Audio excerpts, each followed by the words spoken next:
National Broadcasting Company presents Radio City Playhouse, Attraction 35.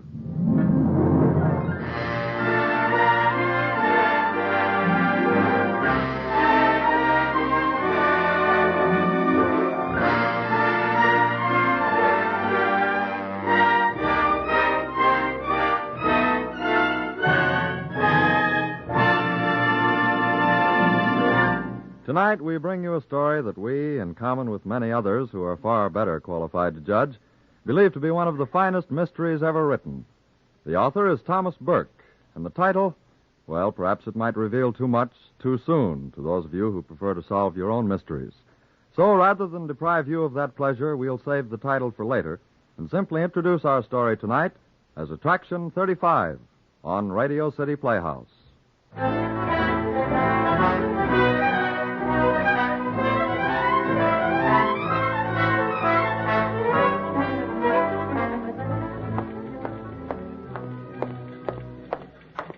Charlie. Hello, Joe. Hey, the boss is screaming for you. Yeah, well, I'll see him in a minute. I got something to take care of first.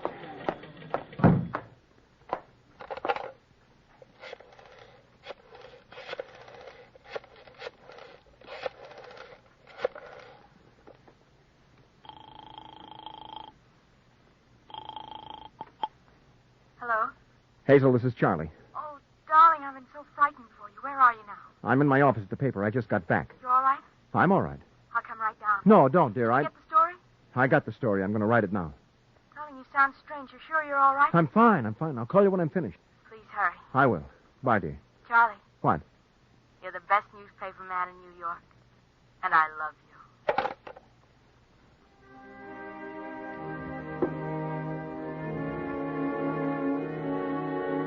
you. It was so easy. I knew now how easy it must have been for him. I had just walked in and sat down.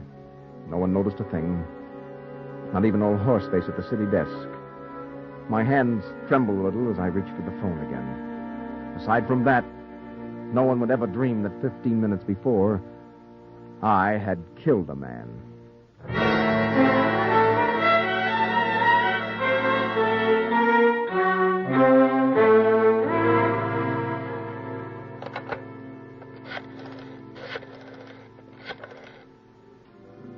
Oh, is this the morgue? Sam, this is Mr. Charles. I'm in my office. I want the complete file of clips on the Greenpoint Strangler. All the stories I've written, yeah. I want to write an obituary. Maybe my own.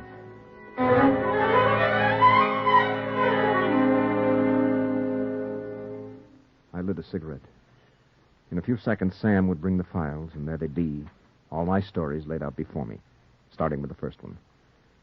I remember writing it. A feature piece about a man. A walking man. The Whybrow Murder by Richard Charles, New York, January the 6th.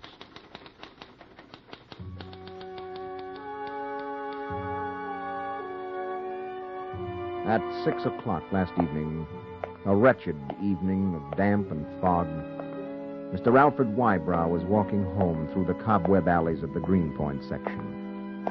He walked slowly, head down, as if pondering some pressing trouble. But Mr. Whybrow had no troubles, not yet. He walked slowly because his feet were aching, and the only problem on his mind was whether to take home some halibut or some herring for supper. Paper! Get your evening paper. Oh, evening, Mr. Whybrow. Good evening, Martin. Here's your paper, sir. Thank you. Anything exciting in the news tonight? Nothing but talk of war. Don't know how they expect us to sell our papers. We haven't had a good crime story in weeks. Too bad. Well, maybe tomorrow your luck will change, and we'll be enjoying a fine, juicy murder. Yeah, I hope so. Well, good night, Mr. Whybrow. Good night.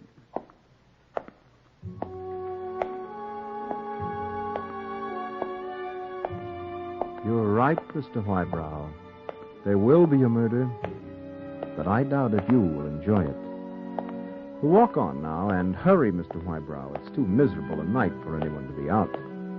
And at home there's a warm, gas-lit kitchen, and a table all laid for your evening supper. No wonder your step is quickening at such a pleasant prospect. But you aren't going to get that supper this evening, or any other evening. Tonight, Mr. Wybrow, you are going to die.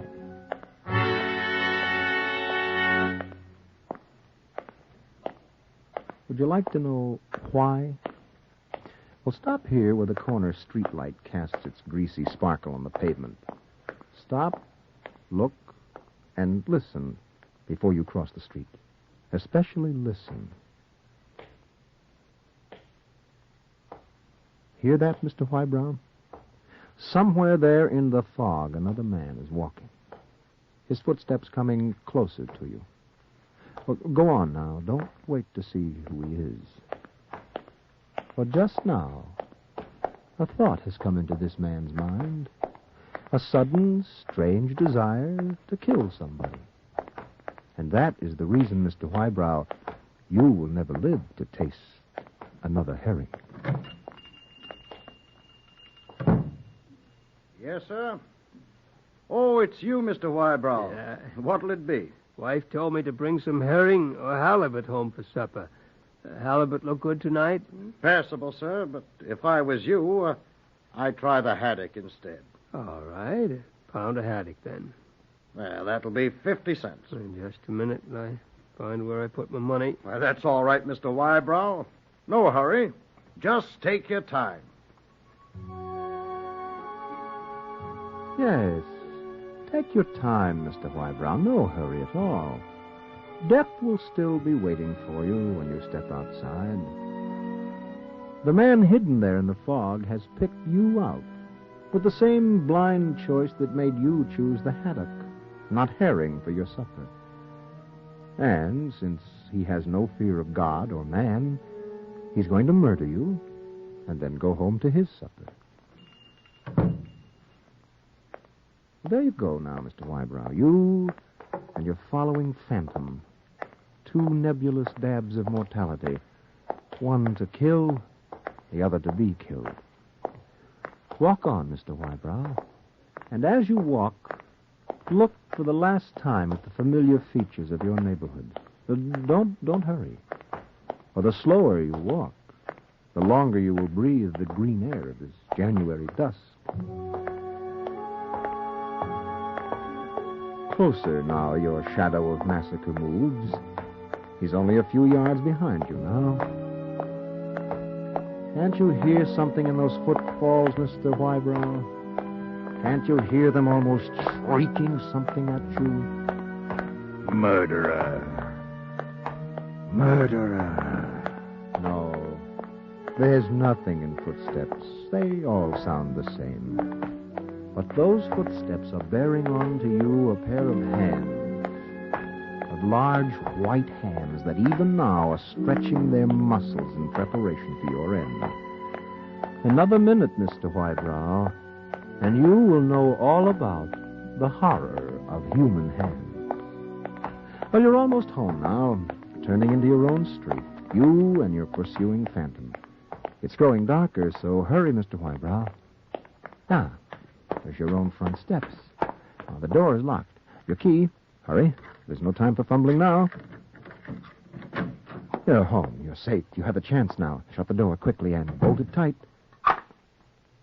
There. Well, it was a close thing, Mr. Wybrow. You'll never know how close.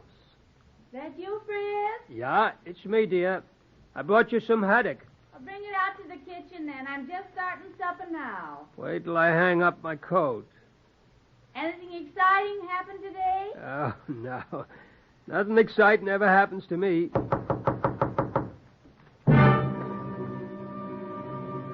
Just a minute, Mabel, till I answer the door. Don't do it, Mr. Wybrow. Get away from that door. Don't touch it. Get out of the house, out the back way with the missus and over the fence. But don't touch that door, Mr. Wybrow. Don't open that door. Yes? Oh, good evening, sir. Is something the... Who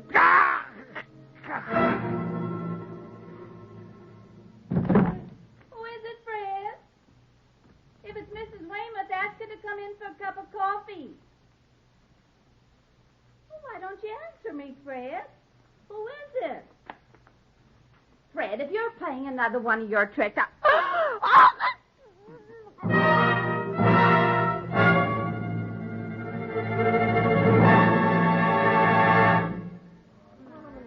Now, hold it, boys. Hold it. One question at a time. All right, Sergeant, what time did you discover the body? About 6:30 tonight. I was walking down the street, checking my patrolman, just like I've been doing for 13 years, when I see the door to number 85 open. Naturally, I look in to see if everything's all right. And there, laying on the floor, I see this body, see? So I blew my whistle, and when Magwitch come, we searched the house. Found both of them strangled. Just like that. Do you have any idea who did it? That's all, Sergeant. I'll take over now. All right, Inspector, then I'll ask you. Do you have any idea who the murderer was? The publication? Not yet. Well, then, do you have any theory about a motive for the murder? Well, yes and no. What does that mean? Means maybe yes, maybe no. Have you found any clues that might give you a lead? If there are any, we'll find them. Look, Inspector, what are you trying to build this up to? The perfect crime? Our paper sent us out here to get a story. How do you expect me to write a story without any facts? That's your worry, not mine. You're so smart, you ought to be able to solve this case all by yourself. Well, there was nothing to go on. No facts, no motive, nothing at all. But I had to get something. So I went back to the office and wrote the Walking Man story and wondered if the city editor would pass it. Yeah. Not a bad story, Charles, but how do you know it happened this way? Well, I don't. But the police didn't give us a thing. I don't think they know more about it than we do. So I dug up a couple of people who saw Wybrow on his way home. They didn't see anyone following him, did they? No, but it's a foggy night. It could have happened that way. Well, all right, we'll take a chance on it then. Charles. Yes.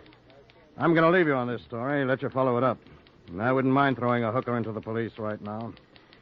If you can stay ahead of them on this case, there'll be a bonus and a raise in it for you. No, it's a deal. All right. Start by interviewing the neighbors and see what you can dig up.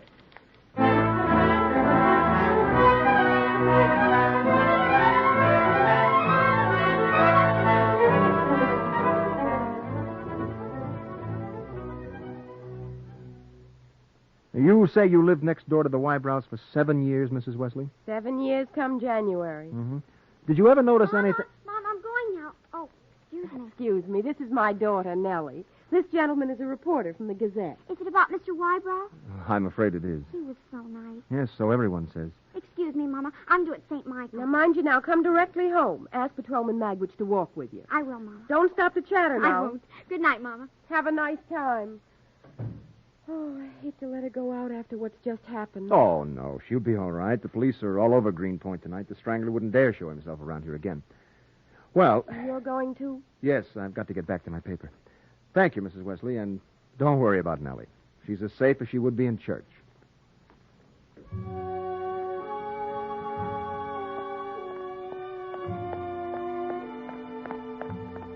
I was wrong. Nellie Wesley was not actually dead until 2 minutes later. But she was as good as dead from the moment she left her mother's door. Somebody resembling a man began to walk after her. Walk, Nellie Wesley. Walk and listen. Don't you hear them? Listen. It's growing darker and wisps of fog begin to curl in the alleyways. Ah, you hear them now. A set of footsteps following after yours. Yes, you hear them, and your heart beats faster. You begin to hurry. Now you're certain they're following you. You walk faster, faster. But they're catching up to you. He's close now. He's right behind you.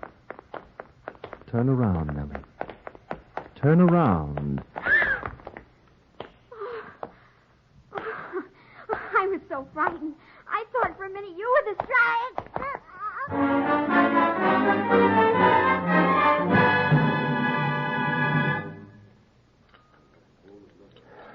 Hello, baby. Sorry I'm late. You look tired, Charlie. I am. Want me to have the waiter bring you some coffee? No, I couldn't. Charlie, what's the matter? Did you read my story tonight on the Wybrow murder? Yes. Charlie, I thought it was awfully good. Too good. What do you mean? About an hour ago, I was interviewing Wybrow's next-door neighbor. She had a daughter. Pretty kid, about 13. Oh? Competition? Isn't funny, Hazel. She's dead. Sorry. I was there almost as soon as the police. I saw her face. I could have stopped that. Charlie, don't be silly. No, it's true, Hazel. I left the house right after her. She was still in sight. I knew the streets were dangerous. I said to myself, should I walk with her? And then I said, no, she'll be all right. And I have to get back to the paper, just like that. I went the other way. A minute later, I heard the police sergeant's whistle. And there she was. All I had to do was walk with her. Charlie, stop I it. thought to myself, what kind of a monster could do a thing like this? Charlie, why don't you drop this story? Ask the paper to put another reporter on it. It's getting too dangerous now. Oh, but, baby, this is my biggest chance. Chance for what? Chance to get killed? I don't like the idea of your wandering around those streets at night. What's to prevent you from being now killed? cut it out, Hazel. Is this what it's going to be like when we're married? Well, if I don't do a job on this story, we won't have anything to get married on. Charlie, I don't care. Please, drop the story for me. But it's for you that I'm sticking. You really think that? No, I suppose not. It's got me. One look at that kid's face tonight, and I swore I'd find out who was doing it. You see what I mean? Let it go, Charlie. I can't. A long time ago, I decided to be a reporter.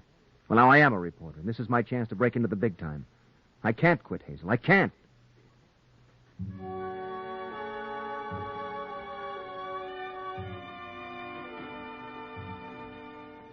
I went back to Greenpoint on the prowl that night. And every night for a week. Nothing happened. But you could feel a sense of near panic in the air. The police were completely stymied. Everybody was waiting, just waiting. They seemed to know the killer would strike again.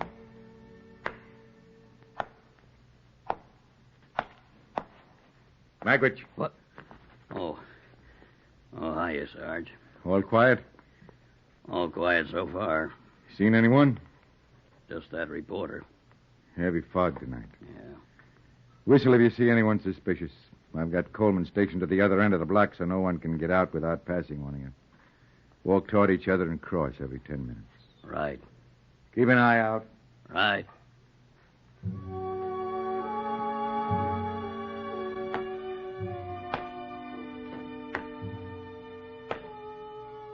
Who's there?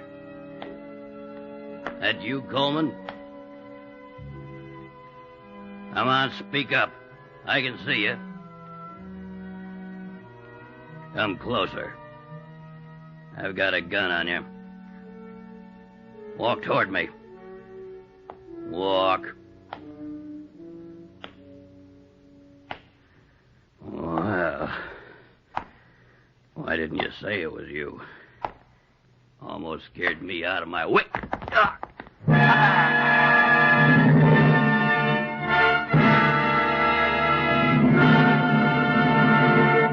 Patrolman Magwitch was the fourth victim of the Greenpoint Strangler.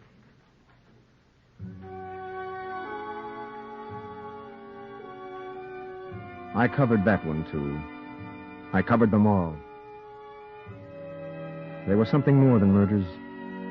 They were motiveless. There was an air of black magic about them. Each one was committed when the streets were empty of any perceptible murderer. There would be an empty alley. There would be a policeman at its end. He would turn his back to the empty alley for a second, and then he would look around and run into the night with news of another strangling. The police would throw a cordon around the area and search all the houses, but no murderer would be found. Each time it was as if he'd vanished into thin air. It was driving me crazy. Drink your tea, Charlie. I refuse to talk about murders tonight.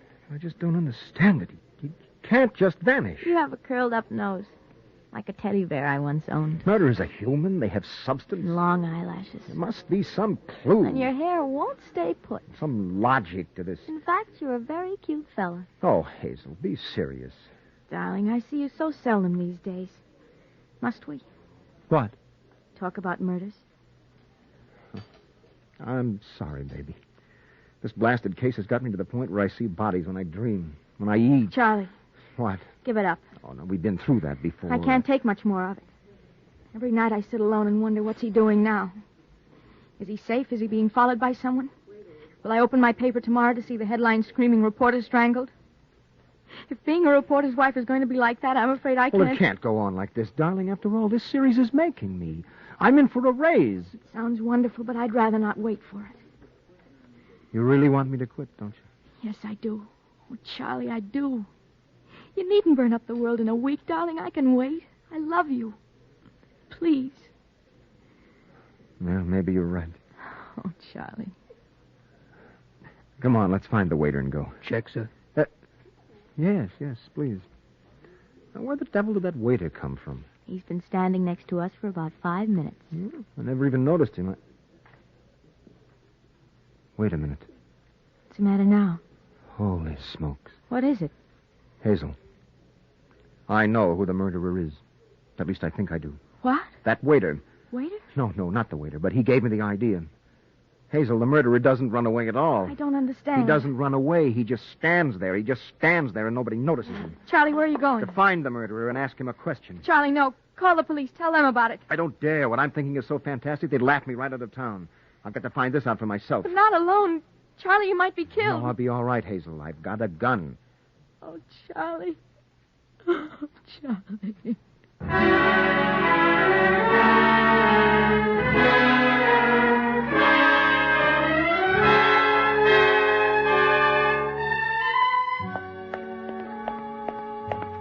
I walked with a kind of excitement I hadn't known since I was a boy.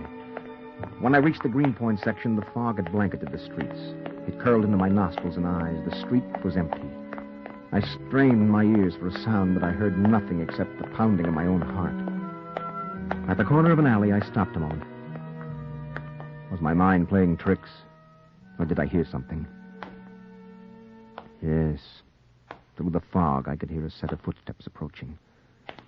The acoustics of the street played tricks on my senses for a moment. I couldn't tell which direction they were coming from. And then... Here now. What are you up to, prowling the streets at this hour? Oh, it's you.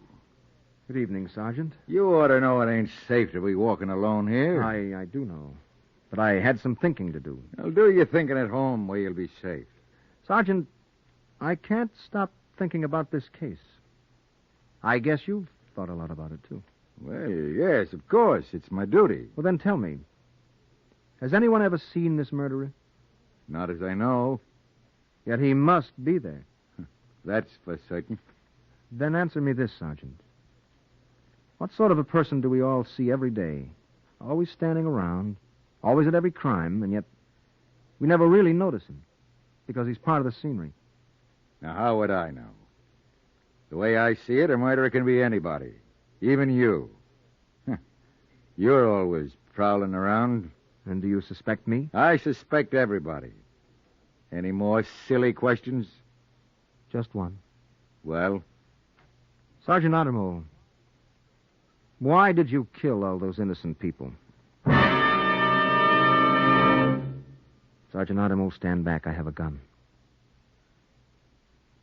Well, Sergeant? To tell the truth, I don't know, Mr. Charles. In fact, I've been worried about it myself. But I got an idea I have. Everybody knows we can't control the working of our minds, don't they? So they say. Yet they expect us to control our bodies. That's funny, ain't it? After all, we get our minds from the Lord knows where, from people who are dead hundreds of years. Go on. Suppose we get our bodies the same way.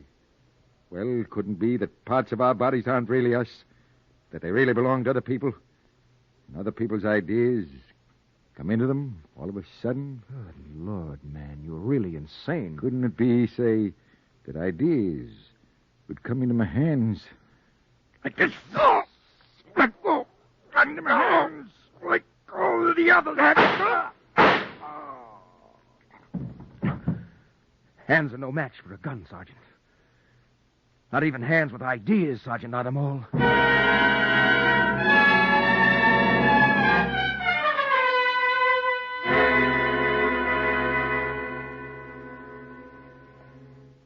I came right to the paper. I wanted to get the story in before anyone knew, even the police. I sat down and started to write. My hands trembled a little. I killed the Greenpoint Strangler. An exclusive story by Richard Charles. Less than 1 hour ago, in self-defense, I shot and killed the murderer of 4 defenseless people. Before he died, he confessed to me that he... Hazel. I couldn't wait. I had to come right over. Oh, darling, you are all right. Well, sure. Didn't you believe me? Sounded so strange. Did you get the story? I'm writing it now. You take a look. Less than an hour ago, I killed Charlie. There it is. I haven't told anyone yet. Well, what do you say? I don't know what to say. I'm stunned. Boy, this story will make history. Here are those clippings, Mr. Charles. Thanks, Sam. Put them there. Plenty of excitement on this Greenpoint strangler, huh? What do you mean? He's got a flash. He's killed another victim. What? Yes, sir. Well, that's impossible. Who? Some police sergeant. Guy named Ottermole. Ottermole? Yeah, it's the second cop that he's knocked off. Police are really on the warpath now. They posted a new reward already. $10,000 for the murderer of Ottermole. 10 grand, dead or alive. Dead or alive? Hazel, we're rich. Charlie, you can't write that story. What? I said you can't write that story. Honey, are you crazy? No, but you are if you don't realize what you're doing. What do you mean? I found the strangler, didn't I? Charlie, think. Who would believe you? Where's your evidence? But he told me himself. Did anyone hear him? No, but... And no one saw you? No. Then who's going to believe you? Not the police. Oh, but Hazel... Where were you when the murders were committed? Prowling around, always first on the scene. Charlie, it's no good. You can't admit that you killed Ottermole. But it was self-defense. Hazel, you believe me, don't you? Yes, but they won't call it that. They'll think it's murder. They'll think you're the strangler. Don't you see they've already made up their minds? If you sign that story, you'll be signing your own death warrant.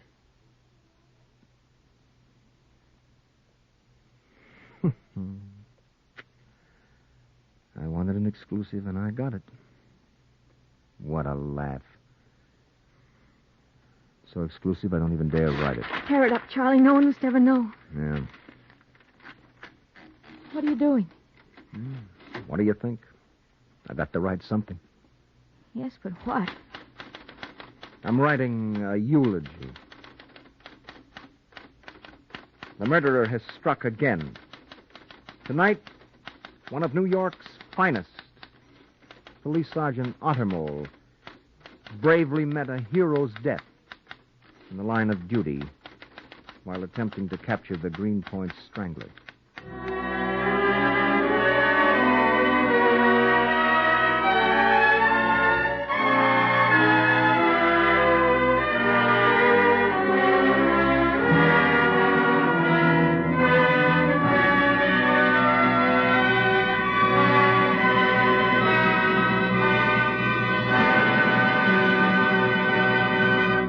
You have just heard The Hands of Mr. Ottermole by Thomas Burke, Attraction 35 on Radio City Playhouse.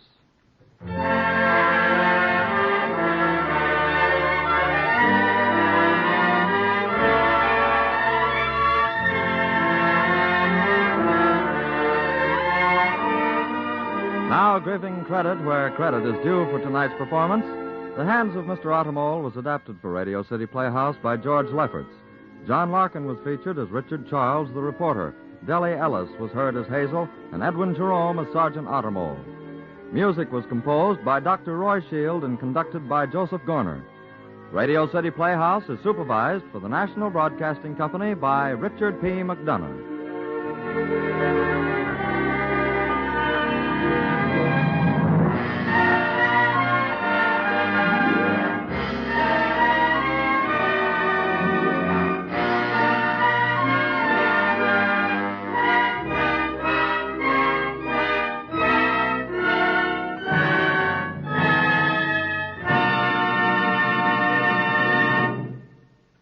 Bob Warren speaking. This is NBC, the National Broadcasting Company.